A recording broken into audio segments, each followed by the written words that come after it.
So once again, we have the situation with the rapper 6ix9ine, Takashi 6ix9ine, which is, by the way, a DJ Academics creation. He should definitely be giving a lot of his royalties checks to DJ Academics. See, on this episode, I want to talk about Cointel Pro. And a lot of people are not familiar with Cointel Pro. I will definitely break down what Cointel Pro is. This is going to be a quick, brief summary. It's not going to be long. It's just something real quick, but just an eye-opener. And I think a lot of people that follow this channel, or those that are going to start following this channel, are going to understand that I don't just look at things on the surface. I try to look at things in a 360 manner, in a 360 way. You know, my theory is there's no really right or wrong in this world. It's just a matter about who proves it better than the other. Like, you can't say I'm right about this decision. It's the same way you feel about you being right about this decision. Someone else feels that they're right about their decision. You know, I'm pretty sure that Hitler felt right about killing Jews. I am definitely sure. And I mean, obviously we have evidence that the American South, America in general, for a larger notion, I would say white supremacy, they definitely feel some type of way about what they did to black people or natives. Vice versa. The Japanese feel how, they felt it was right for them to go into Manchuria and kill millions of Chinese. And by virtue of consequence, the Chinese government totally feels right about, let's kill a lot of these women, these babies, these young children. If they're found that the sex is a female, let's kill them or give them away from adoption. See, everyone is right about their quote-unquote culture.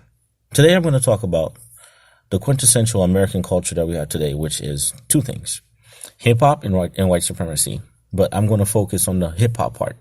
Obviously, I can't do anything without talking about white supremacy. And white supremacy is not just some ghouling white guy. White supremacy is really just an ideology. And truth be told, most of the people in the world that practice white supremacy, they're not even white. They're not even white. But that's another topic. I'm not going to digress on that. That's a whole different topic. But let's talk about Cointel Pro. First of all, what is Cointel Pro? Cointel Pro is a government action in which it invades or infiltrates an organization in order to bring it down. Simple and plain. So Cointel Pro happens in many different fashions. So let's talk about the historical context in which it happened. So it happened back in the 60s. I mean, I do believe Cointel Pro existed from the onset of liberty movement in America. I do believe that there was Cointel Pro involved in a lot of slave movements. That's how come they didn't, flourish in the United States, because they would know about it before, because they started with the bedwenches. But let's talk about modern Cointel Pro and the birth of modern Cointel Pro and modern tactics. Nothing in this country happens, whether it's right or wrong. I don't believe there's right and wrong in this country. I generally don't believe there's truly right and wrong in this world. I think it's all consequences and actions in what you believe in and what you are able to persuade yourself, first of all, and others around you. That's right or wrong. That's subject to opinion. That's subjected to opinions. Like, some people might like my accents, but some people might say, no, I don't like his accent. Is that right or wrong? It is totally fine for someone not to like me because, hey, this is a black guy. And it's totally fine for me not to like you because you're white. Question is, am I going to do something about it? That's the biggest question. The question is, do you have a right to not like me? And if you do have a right to not like me, do I now have a right to retaliate based on you not liking me? Or do I have to wait until something gets done to me? Once again, I'm digressing a lot. As I get better and better with this YouTube situation, I'll probably be able to focus a lot more. But there's so many things that are interconnected, guys, that, it's hard to talk about one thing and not talk about the other because they're interconnected so much. So Cointel Pro, back in the 60s, we had the civil rights movement. Now, once again, was it right or wrong? It'll be another show because, like I said, I don't believe anything is right or wrong in this world. It just is what it is. It just depends on what you're willing to do about it, right? That is my ultimate philosophy in this world. When you believe that you're doing right, then you start evoking God. You start evoking all types of other ways to justify it. So Cointel Pro, in the eyes of the government, was a rightful thing to do. We are going to invade these Negro organizations and these socialism or socialist organizations, and we're going to find out what they're talking about. You can't do anything in secret in this world. Me recording this this episode, it's not done in secret. They could shut it down anytime they want to. Is that right or is that wrong?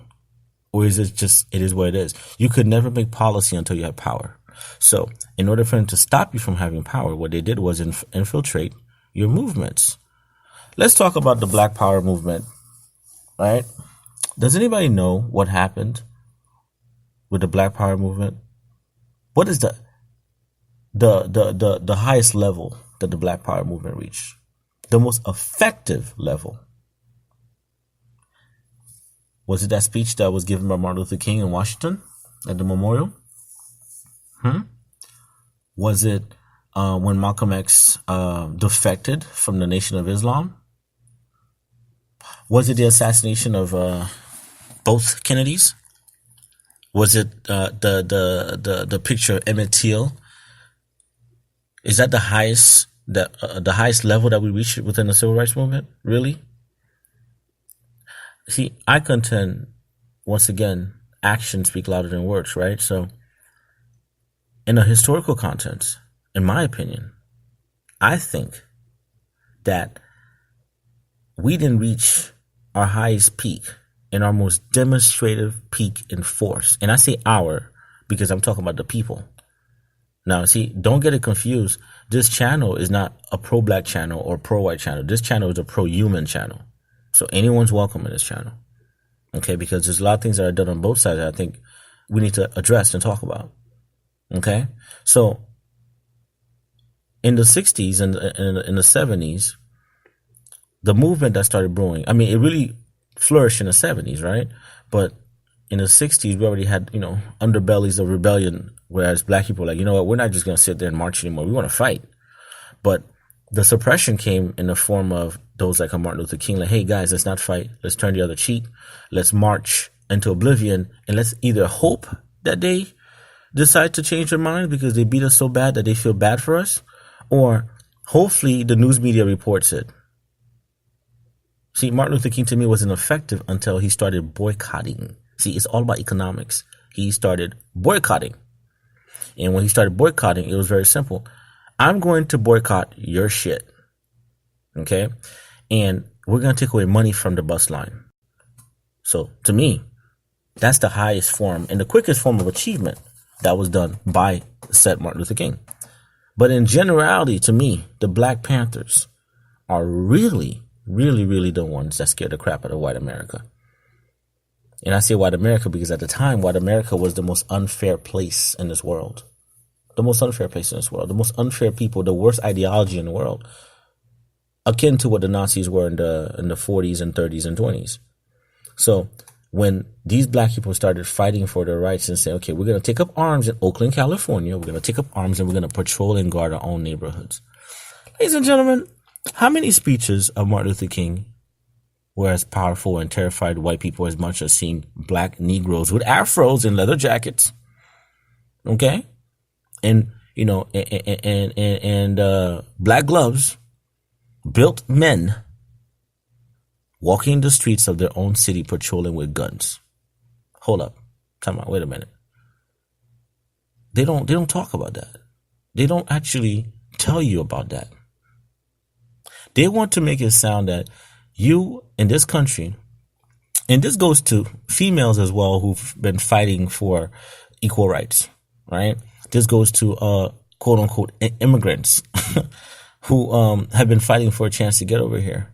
This goes to quote unquote the poor white man who honestly doesn't hate black people, but he sees like, damn, okay, this is unfair. Whereas as a poor white man in this country, you are by definition probably the lowest form in the society. The illusion is that you have power. But the true niggers in this country are not just the black people. The true niggers in this country is the poor white man. Because he's the most ignorant person in this country who's easily manipulated. Now, I don't feel bad for the poor white man. But if the poor white man wants to come and join a brotherhood of understanding, intellectualism, and forward thinking, the first thing he has to do is get rid of the prejudice and stop looking at black people as if, hey, they're not causing your factories to go to China, my friend. They're not infusing your community with tobacco and methamphetamines. They're not infusing your community with pedophilia and rape and all that stuff. They're not doing that to you. They're not deliberately keeping the properties of your neighborhoods low, you poor white man. It's not black people doing that. It's not Hispanics doing that. It's not gays. It's not just, it's the elite that's doing that to you. And they're using you as the boogeyman of America. They're making you attack blacks. They're giving you a flag that represents hate, and they're telling you that's your heritage. But once again, that's a whole different video. I do believe that Cointel Pro also infiltrated a lot of white separatist movement. I believe Cointel Pro separated a lot of really good white people that are actually just trying to make honest changes. What the? Anyway, sorry about that. I just, something was happening. So anyways, I do believe that they invaded the culture of a poor white America as well. And they've always done that because it's very easy. Okay, we're going to put this poor white man versus a very disenfranchised black man. And we're going to just let them attack each other. And the 1% is going to get rich. So, guys, my channel is not just race central. My channel is human central. And Cointel Pro is basically them invading and pretty much planting plants. And I'm going to get to Takashi 6ix9ine because this is truly going to go full circle. So anyway, they started protesting in Oakland and they started walking around with guns in the neighborhood. Okay. What ended up happening? They were able to infiltrate the Black Panthers, destroy its credibility, jail a lot of their members, and ultimately kill a lot of their members. And the head of the Black Panthers, he himself started doing some questionable things because the power, they said, okay, we can't destroy him intellectually, so we're going to give him enough power to kill himself. But we're going to put people around him that are going to encourage such behavior. It's what's happening to us right now with hip hop, ladies and gentlemen. We're in 2018, and take a look at how the media loved Drake versus Pusha T. Divide and conquer. Then you plant a freaking clown like a Takashi 6ix9ine and a whole bunch of other little, whatever their names are nowadays, little pump, a bunch of druggies, man. This is drug culture. These guys are drug addicts and they're mumble rapping. Mumble rap represents Cointel Pro to me in this American culture. Very simple. Because what it represents is a destructive force. We are going to shine the light on mumble rap, but we're going to take away the light on people that are really saying something out here. So a true MC now has to fight even harder. Do you guys think it's just hip hop? Take a look at this. If I'm a classical trained actress, right? And I'm a very good actor or actress. Now I have to compete with who now? Some reality star or some Instagram person. All because of popularity. They don't have any talent, but I have to compete with them to actually get good roles. So the quality of our culture has gone down. Okay? And it doesn't just stop with hip hop. Let's continue from the acting to the music. Let's get rid of the entertainment industry. Let's talk about feminism. What is modern day feminism but Cointel Pro to destroy their families? People say black families. No, I mean families. And if you look at the cultures in which they can't truly attack, these are religious-based cultures or ethnocentric cultures that are non-white or black or Latino or quote-unquote Latino.